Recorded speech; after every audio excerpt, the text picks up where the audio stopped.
cómo bordar sin bastidor en la negrita. Pues fácil, porque es precioso y se puede hacer muy bien con este prensatelas moderno que le he puesto yo a mi máquina negrita.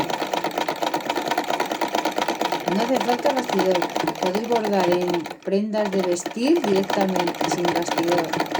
Ahora os enseño lo que estoy haciendo. Es una muestra, o sea, no es ninguna cosa real.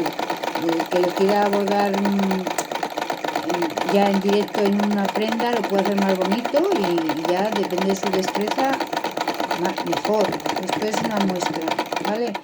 Os enseño cómo queda. Y luego se puede rellenar con diferentes hilos, tonos de color o como queráis. Mirad. Esto lo podéis hacer en blusas, pantalones, donde queráis. Se puede rellenar de diferentes colores, ya os he dicho como queráis, ¿vale? Pero es súper sencillo y no necesitamos bastidor. Gracias por ver mis vídeos.